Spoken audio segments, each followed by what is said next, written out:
ವೀಕ್ಷಕರೇ ನಮಸ್ಕಾರ. ಇಡೀ ವಿಶ್ವವೇ ತಿರುಗಿ ನೋಡುವಂತಹ ಒಂದು ಜಾತ್ರೆ ಉತ್ತರ ಪ್ರದೇಶದ ಪ್ರಯಾಗ್ರಾಜ್ನಲ್ಲಿ ನಡೆಯುತ್ತಾ ಇದೆ. ಎಲ್ಲಿ ನೋಡಿದರೂ ಜನ, ಎಲ್ಲಿ ನೋಡಿದರೂ ಸಾಧುಗಳು, ಎಲ್ಲಿ ನೋಡಿದರೂ ಅಘೋರಿಗಳು. ಅದೆಷ್ಟೋ ವರ್ಷಗಳಿಂದ ಯಾರ ಕಣ್ಣಿಗೂ ಕಾಣದೆ ತಮ್ಮ ಧ್ಯಾನಾಸಕ್ತಿಯಲ್ಲಿ ಮುಳುಗಿದ ಇಷ್ಟೊಂದು ನಾಗಸಾಧುಗಳು ಇಂದು ದಂಡು ದಂಡಾಗಿ ಬರುತ್ತಿರುವುದಾದರೂ ಯಾಕೆ? ಉತ್ತರ ಪ್ರದೇಶ ಇಷ್ಟೊಂದು ದೊಡ್ಡ ಜಾತ್ರೆಗೆ ಖರ್ಚು ಮಾಡಿದ ಹಣವೆಷ್ಟು ಮತ್ತು ಇದರಿಂದ ಸರ್ಕಾರಕ್ಕೆ ಸಿಗುವ ಲಾಭವೆಷ್ಟು? ಈ ಜಾತ್ರೆಗೆ ಇಷ್ಟೊಂದು ಜನ ಈ ರೀತಿ ಹರಿದು ಬರಲು ಕಾರಣವೇನು? ಈ ಜಾತ್ರೆ ಯಾಕೆ 144 ವರ್ಷಗಳಿಗೊಮ್ಮೆ ನಡೆಯುತ್ತದೆ? ಎಲ್ಲವನ್ನ ತಿಳಿಸುವಂತಹ ಪ್ರಯತ್ನವನ್ನ ಮಾಡುತ್ತೇನೆ, ಬನ್ನಿ. ಕುಂಭಮೇಳ 144 ವರ್ಷಗಳಿಗೊಮ್ಮೆ ಬರುವ ಈ ಜಾತ್ರೆಯನ್ನ ಕಣ್ತುಂಬಿಸಿಕೊಳ್ಳುವಂತಹ ಭಾಗ್ಯ ಇಂದು ನಮಗೆ ಸಿಕ್ಕಿದೆ ಎಂದ್ರೆ ಇದು ಒಂದು ಪುಣ್ಯವೇ ಸರಿ. ಕುಂಭಮೇಳ ಸನಾತನ ಧರ್ಮದ ಒಂದು ಸಾಮೂಹಿಕ ತೀರ್ಥಯಾತ್ರೆ. ಕುಂಭಮೇಳವನ್ನ 4 ವರ್ಷಗಳಿಗೊಮ್ಮೆ ಆಚರಿಸಲಾಗುತ್ತದೆ. ಅರ್ಧ ಕುಂಭಮೇಳವನ್ನ 6 ವರ್ಷಗಳಿಗೊಮ್ಮೆ ಹರಿದ್ವಾರ ಮತ್ತು ಪ್ರಯಾಗ್ನಲ್ಲಿ ಆಚರಿಸಲಾಗುತ್ತದೆ. ಪೂರ್ಣಕುಂಭ 12 ವರ್ಷಗಳಿಗೊಮ್ಮೆ ಪ್ರಯಾಗ್, ಹರಿದ್ವಾರ, ಉಜ್ಜಯಿನಿ ಹಾಗೂ ನಾಸಿಕ್ ಸ್ಥಳಗಳಲ್ಲಿ ಆಚರಿಸಲಾಗುತ್ತದೆ. ಮಹಾಕುಂಭಮೇಳ ಪೂರ್ಣಕುಂಭಮೇಳಗಳ ನಂತರ ಅಂದರೆ 144 ವರ್ಷಗಳಿಗೊಮ್ಮೆ ಪ್ರಯಾಗ್ರಾಜ್ನಲ್ಲಿ ಆಚರಿಸಲಾಗುತ್ತದೆ. ಇಂದು ನಡೆಯುತ್ತಿರುವಂತಹ ಕುಂಭಮೇಳ ಇದೇ ಆಗಿದೆ. ಮಹಾಕುಂಭಮೇಳ ಇದು 144 ವರ್ಷಗಳ ನಂತರ ಆಚರಿಸುತ್ತಿರುವಂತಹ ಬಹಳ ದೊಡ್ಡ ಸನಾತನಿ ಆಚರಣೆ ಆಗಿದೆ.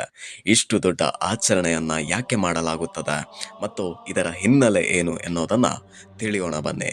ಕೆಲವೊಬ್ಬರು ಹೇಳುವಂತೆ ಸಮುದ್ರ ಮಂಥನದ ನಂತರ ಉತ್ಪತ್ತಿಯಾದ ಅಮೃತ ಕಲಶಕ್ಕಾಗಿ ದೇವತೆಗಳು ಮತ್ತು ದಾನವರಿಗೆ ಭೀಕರ ಕದನವಾಯಿತು. ಈ ಸಂದರ್ಭದಲ್ಲಿ ಗರುಡ ಅಮೃತ ಕಲಶ ಅಂದ್ರೆ ಮಡಿಕೆಯನ್ನ ಕುಂಭ ಎಂದು ಕೂಡ ಕರೆಯುತ್ತಾರೆ. ಈ ಮಡಿಕೆಯನ್ನ ತೆಗೆದುಕೊಂಡು ಹಾರುವಾಗ 4 ಹನಿಗಳು ಭೂಮಿಯ ಮೇಲೆ ಬಿದ್ದವು. ಆ ಬಿದ್ದ ಜಾಗಗಳೇ ಇಂದಿನ ಹರಿದ್ವಾರ, ಪ್ರಯಾಗ್ರಾಜ್, ನಾಸಿಕ್ ಮತ್ತು ಉಜ್ಜಯಿನಿ. ಈ ಜಾಗದಲ್ಲಿ ಅಮೃತ ಕಾಲದಲ್ಲಿ ಗೃಹ ಗೋತ್ರ ದಿನಗಳನ್ನ ನೋಡಿ ಸ್ನಾನ ಮಾಡುವುದರಿಂದ ಅಮೃತ ಪಾನ ಮಾಡಿದಷ್ಟೇ ಪುಣ್ಯ ಲಭಿಸುತ್ತದೆ ಎಂದು ನಂಬಲಾಗಿದೆ.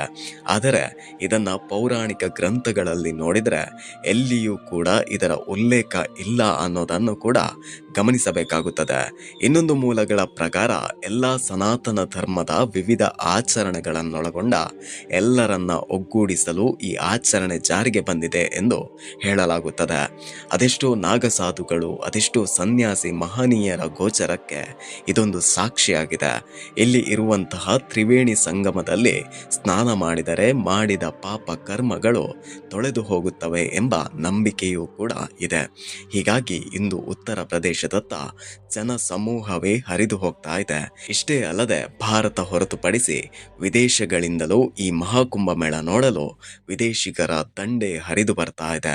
ರಾಜ್ಯ ಸರ್ಕಾರ ಬಹಳ ಮುತುವರ್ಜಿ ವಹಿಸಿ ಇದರ ಸಂಪೂರ್ಣ ಜವಾಬ್ದಾರಿ ಹೊತ್ತುಕೊಂಡು ಬರುವ ಭಕ್ತಾದಿಗಳಿಗೆ ಬೇಕಾದ ಎಲ್ಲ ವ್ಯವಸ್ಥೆಗಳನ್ನ ಮಾಡಿದೆ. ಸರಿಸುಮಾರು 6,500 ಕೋಟಿ ಈ ಮಹಾಕುಂಭ ಮೇಳಕ್ಕೆ ಸರ್ಕಾರ ವ್ಯಯಿಸಿದ ಖರ್ಚಾದರೆ ಇಲ್ಲಿ ಮಹಾಕುಂಭ ಮೇಳ 30,000 ಕೋಟಿಗಿಂತಲೂ ಅಧಿಕ ಲಾಭವನ್ನ ಸರ್ಕಾರಕ್ಕೆ ತಂದುಕೊಡುತ್ತದೆ ಎಂದು ಅಂದಾಜಿಸಲಾಗಿದೆ. ಒಮ್ಮೆ ಯೋಚಿಸಿ, ಒಂದು ಜಾತ್ರೆಗೆ 44 ಕೋಟಿ ಜನ ಬರುವುದೆಂದ್ರೆ ತಮಾಷೆಯ ವಿಷಯವೇ? ಇದೊಂದು ಅದ್ಭುತವೇ ಸರಿ. ಅಲ್ಲಿ ಇರುವಂತಹ ಅಂಗಡಿ ಮುಂಗಟ್ಟುಗಳು 2 ಲಕ್ಷ ಕೋಟಿಗಳಷ್ಟು ವ್ಯಾಪಾರ ಮಾಡುತ್ತದೆ ಎಂದು ಅಂದಾಜಿಸಲಾಗಿದೆ. ಇಂತಹ ಅತಿ ದೊಡ್ಡ ಜಾತ್ರೆ, ಬಹಳ ಪಾವಿತ್ರ್ಯತೆ ಆಚರಣೆಗೆ ಈ ಕುಂಭಮೇಳ ಸಾಕ್ಷಿಯಾಗಿದೆ. ಇಷ್ಟೇ ಅಲ್ಲದೆ ಇಂತಹ ಜಾತ್ರೆಗಳಲ್ಲಿ ಭದ್ರತಾ ವಿಚಾರ ಕೂಡ ಬಹಳಷ್ಟು ಪ್ರಾಶಸ್ತ್ಯವನ್ನ ಪಡೆದುಕೊಳ್ಳುತ್ತದೆ.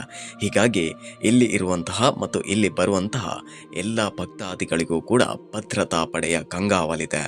ಬರುವ ಭಕ್ತಾದಿಗಳಿಗೆ ಊಟ, ಉಪಚಾರ, ನೀರು, ಮೂಲಸೌಕರ್ಯಕ್ಕೆ ಬೇಕಾದ ಎಲ್ಲ ವ್ಯವಸ್ಥೆಯನ್ನ ಮಾಡಲಾಗಿದೆ. ಸ್ನೇಹಿತರ, ಇದು ನಿನ್ನೆ ಮೊನ್ನೆಯ ಆಚರಣೆ ಅಲ್ಲ.